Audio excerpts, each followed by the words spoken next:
السلام عليكم ورحمة الله وبركاته. الحمد لله، إن الحمد لله نحمده ونستعينه ونستغفره ونستهديه، ونعوذ بالله من شرور أنفسنا ومن سيئات أعمالنا.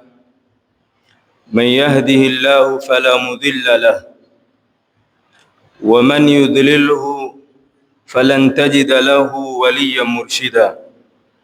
وأشهد أن لا إله إلا الله وحده لا شريك له، وأشهد أن سيدنا ونبينا ومصطفانا وقدوتنا ووسيلتنا إلى ربنا محمدا عبد الله ورسوله.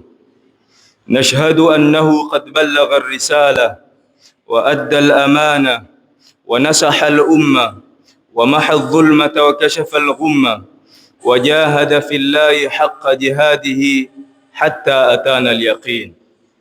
فصلوات ربي وسلامه عليك يا رسول الله، يا من أتيت إلى الحياة مبشرا، وبعثت فينا بالقرآن هاديا، وطلعت في الأكوان بدرا نيرا.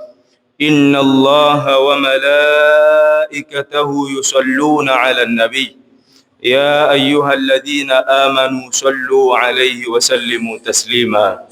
صلى الله عليه وعلى آله ومن تبعهم بإحسان إلى يوم الدين.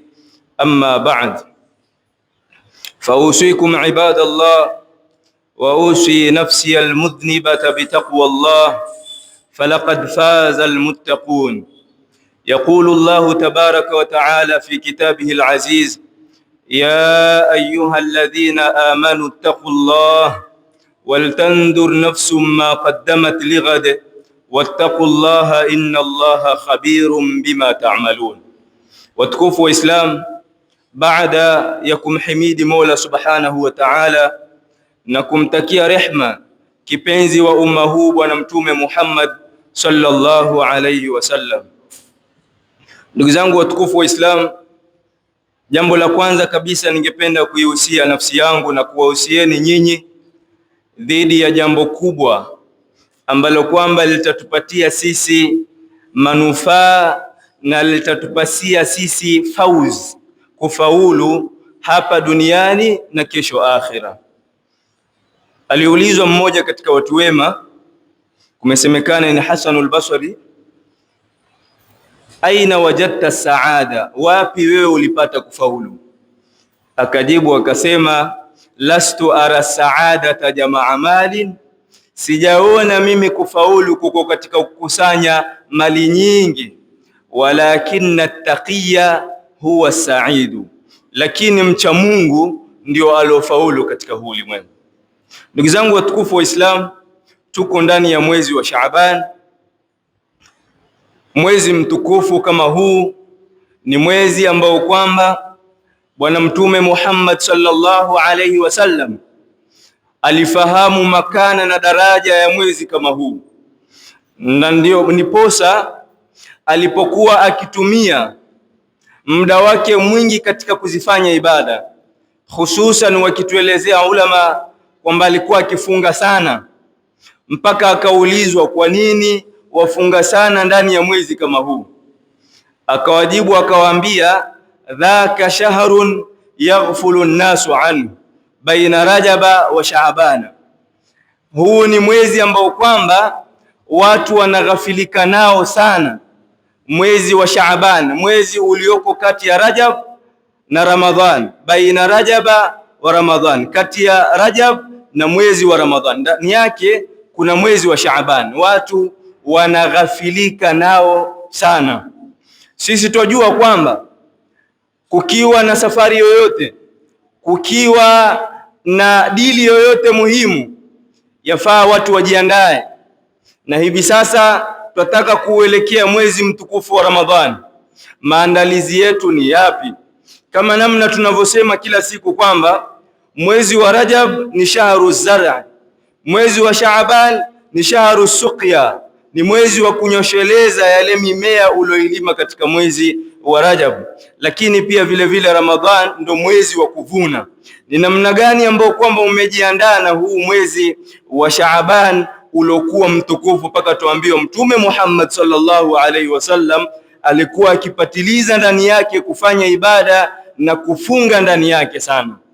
Pia vile vile mwezi kama huu, pamoja na kwamba umeelekeana na miezi mitukufu, mwezi wa Rajab na mwezi wa Ramadhan, lakini pia ndani yake umepata sharafu mwezi kama huu kwa kuwa ndani yake kuna lailatun nisfi min Shaaban.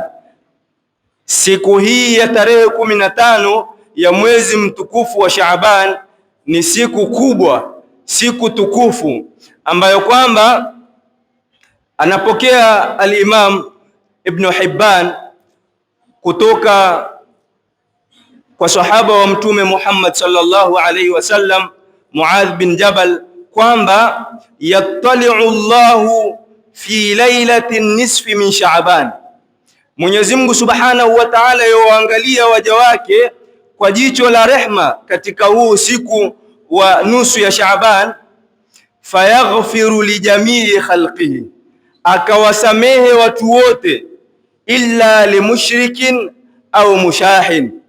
Mwenyezi Mungu Subhanahu wa Ta'ala kutokamana na utukufu wa siku kama hii ya nusu ama tarehe 15 ya mwezi mtukufu wa Shaaban, utukufu wake Mwenyezi Mungu yuangalia waja wake kwa jicho la rehma na akawasamehe watu wote isipokuwa mushrik na mushahin.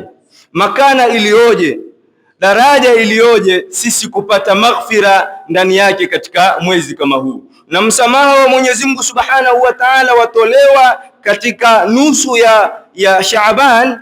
Unaotolewa msamaha kama huu ni mkubwa sana.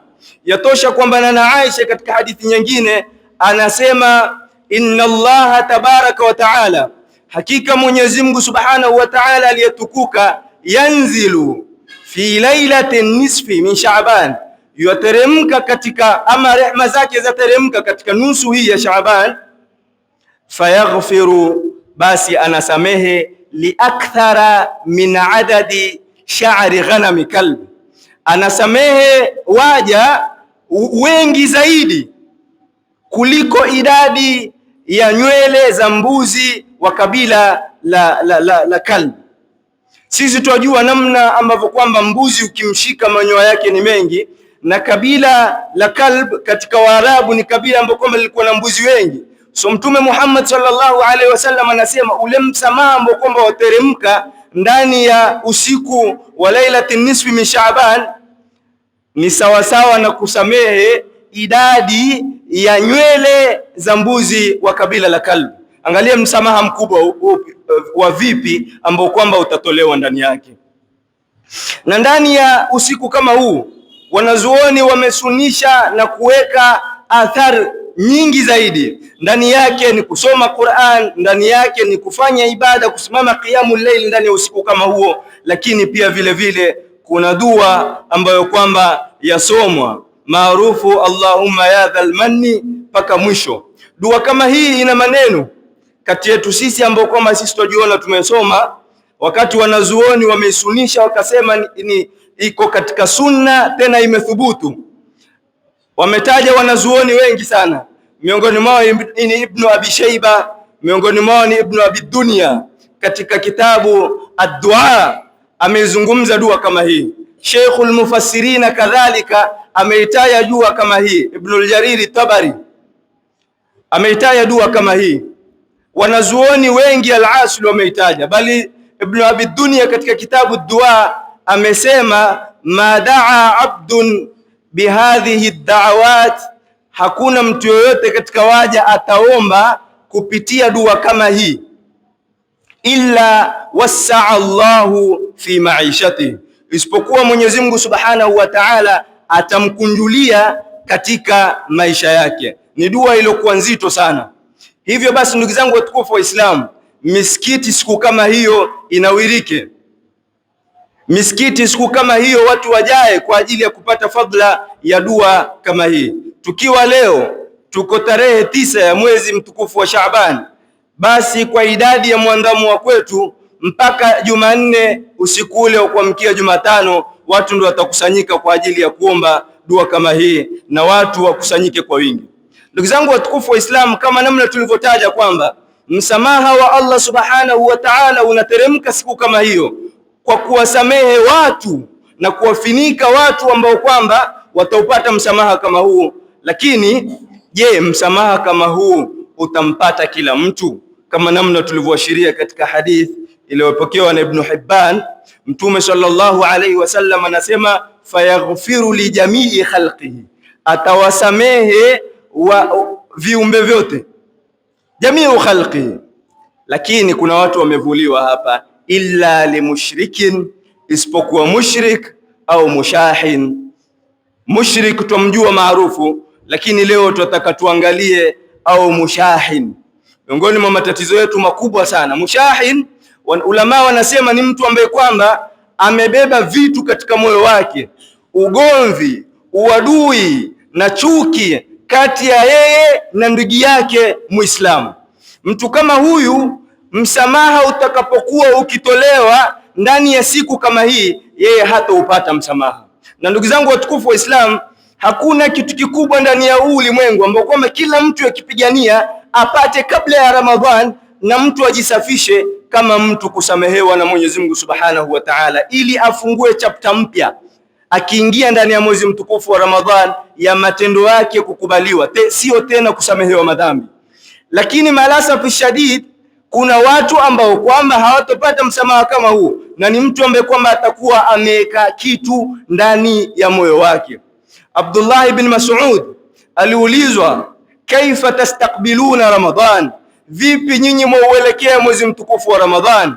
Akawajibu akawaambia, sisi tunahakikisha hakuna mmoja wetu kati yetu sisi isipokuwa yaielekea Ramadhan na hakuna katika moyo wake mithqalu dharratin min hiqdin, dhara katika moyo wake hakuna kutokamana na hiqdi na chuki.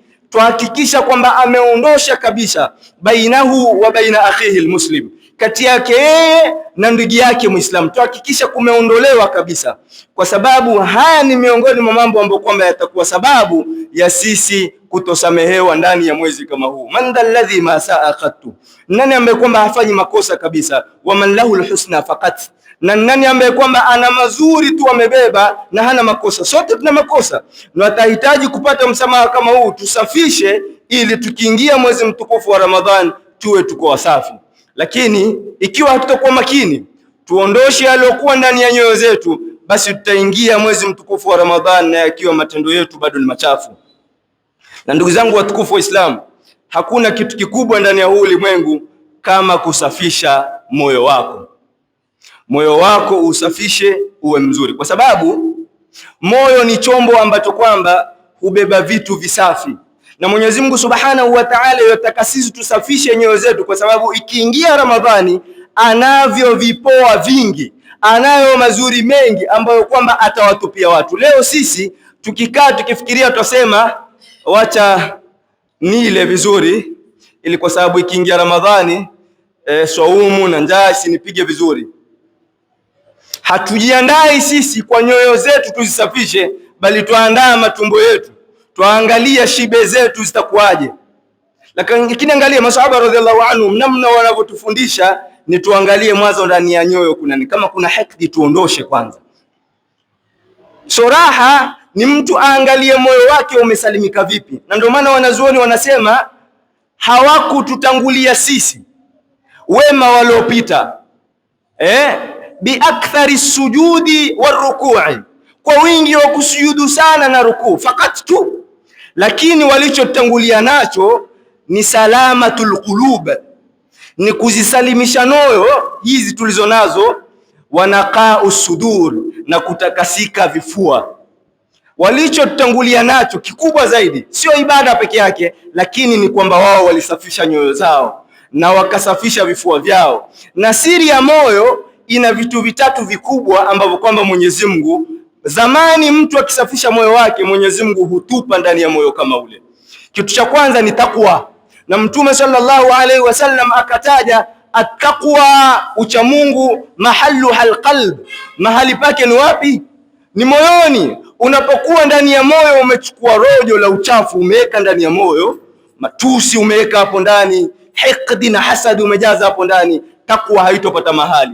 Na lengo la mwezi mtukufu wa Ramadhani, kama namna tutakavyotajia na mashekhe zetu, ya ayyuhalladhina amanu kutiba alaykumus siyam kama kutiba ala alladhina min qablikum la'allakum tattaqun. Lengo la mwezi mtukufu wa Ramadhani ni mwisho tupate takwa. Ikiwa moyo wako utakuwa mchafu, hakuna mahali ambapo kwamba moyo wako utaogelea ndani yake na takwa. So mahali ambapo kwamba takwa yakaa ni moyo wako. Na kitu chengine tumesema ni vitu vitatu. Kitu chengine ni tumaanina. Mwenyezi Mungu yataka ndani ya mwezi mtukufu wa Ramadhani atuwekee ndani ya nyoyo zetu tumaanina. Tunajua sisi wale ambao kwamba wanazituliza nyoyo zao kupitia dhikri. Alafu Mwenyezi Mungu akatuambia ala bidhikrillahi tatma'innul qulub. So mahali pengine pa kuingia vitu visafi ni tumaanina, na hakuna mahala pengine kama moyo wako utakaoweka. Jambo lingine ambalo kwamba yatakaniwa liingie katika moyo wako, na paka sharti moyo wako uwe msafi, ni hidayah, ni uongofu.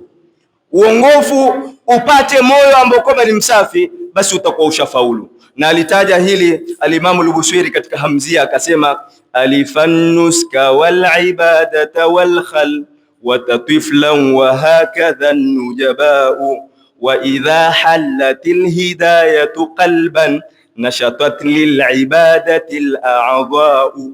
Angalia huu baiti wa mwisho, wa idha hallatil hidayatu qalban. Zamani moyo wote utakapokuwa uongofu umeshuka ndani yake, kwa sababu uongofu mahala pake ni moyoni.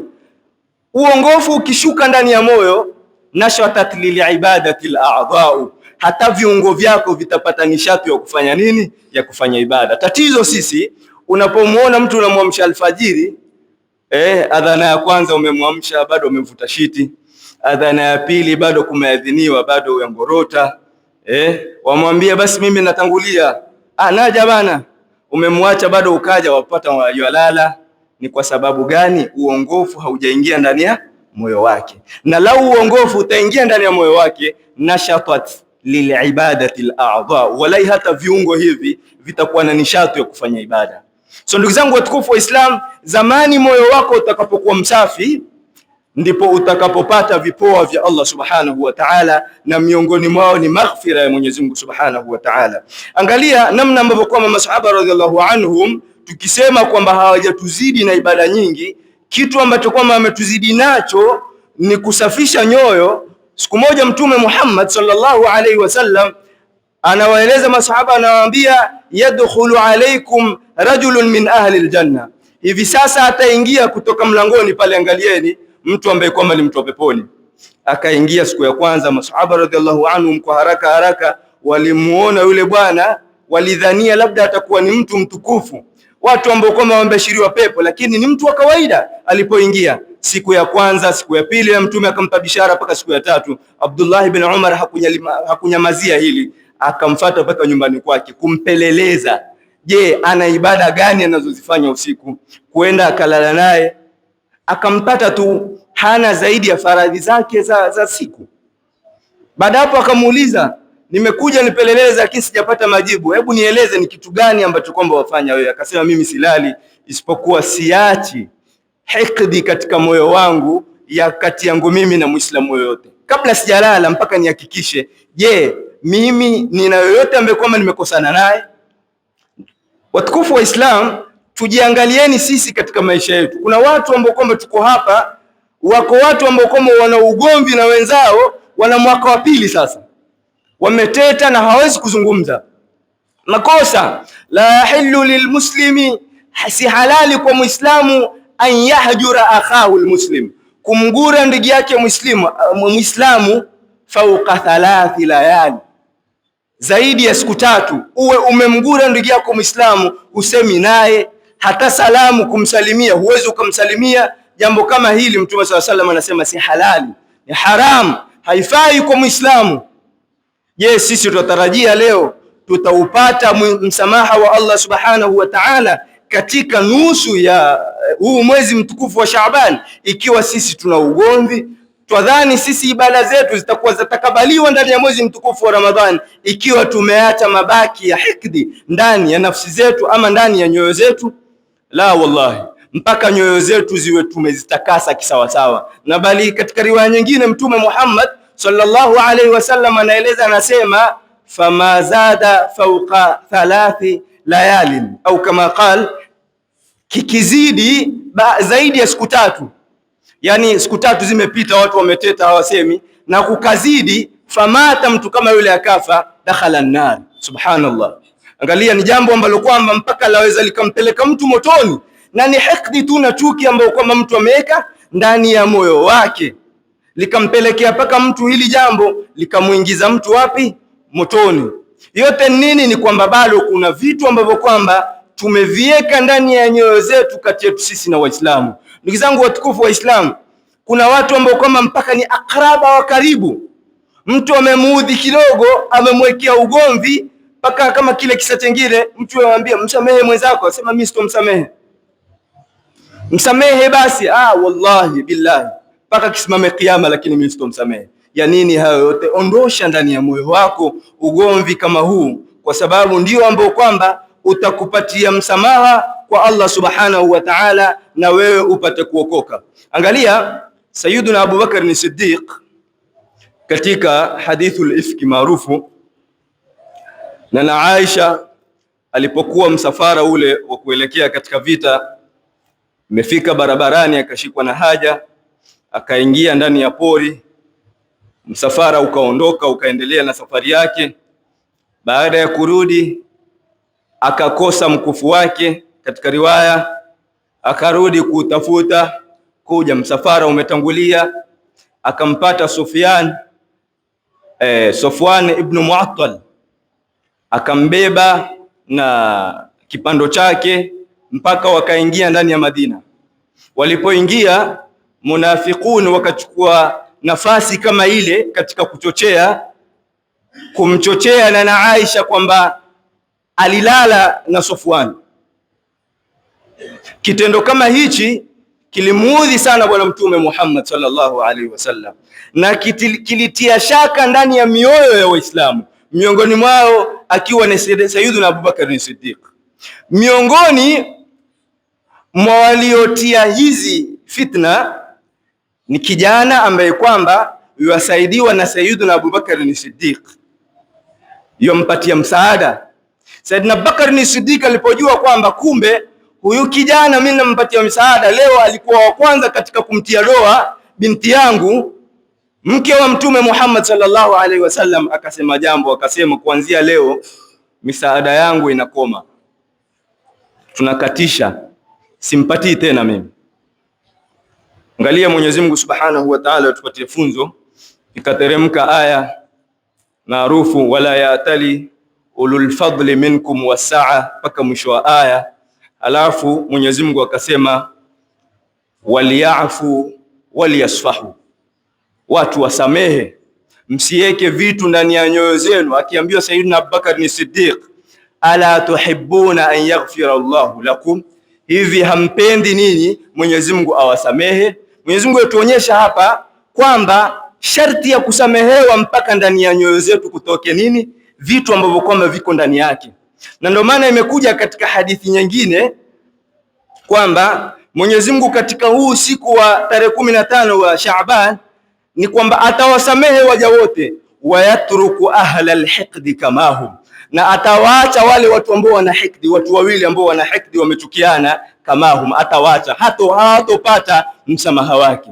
Bali katika hadithi nyingine, tuftahu abwabul jannati fi kulli yawmil ithnain wal khamis, milango ya pepo hufunguliwa katika siku ya Alhamisi na siku ya Jumatatu, watu wakasamehewa.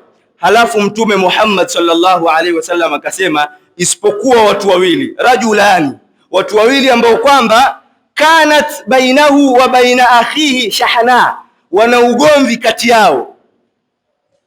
Hadithi yasema fayuqalu, kutasemwa kuambia wale malaika, andhiru hadhaini hatta yastaliha, hawa wangojelezeni, msiwape msamaha mpaka wasuluhishane, wasubirini mpaka wasuluhishane.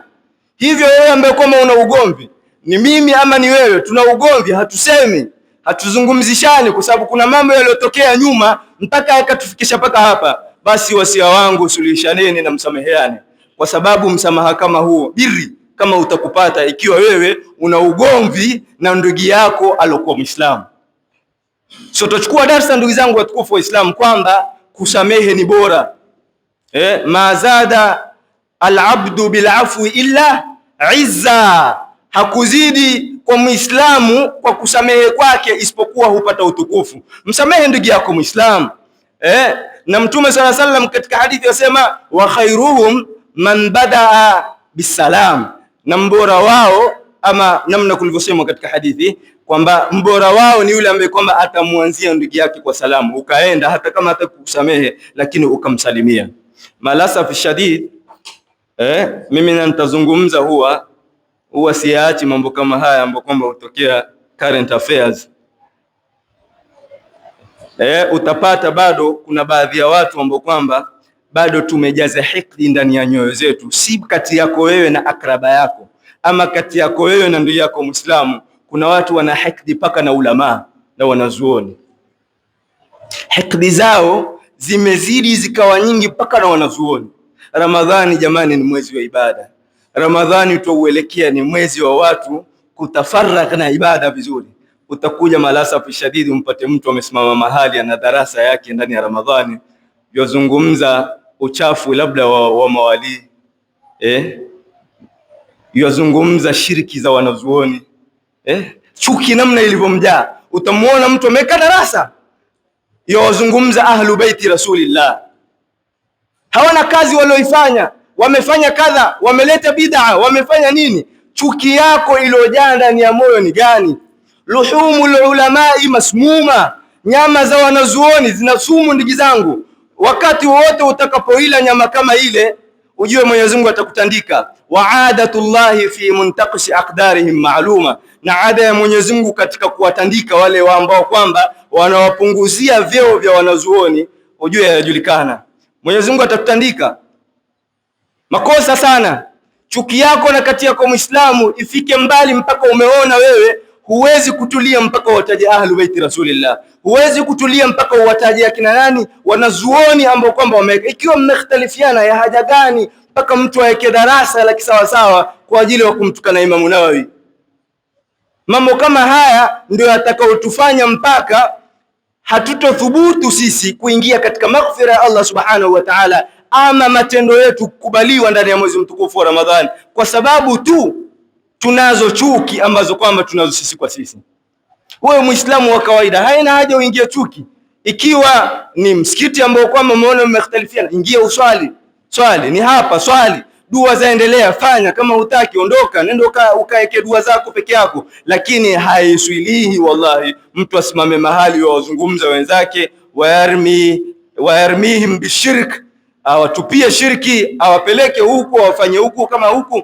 Sivyo namna sunna ya Mtume Muhammad sallallahu alaihi wasallam alivyotufundisha. Ndugu zangu watukufu wa Islam, muda umeenda.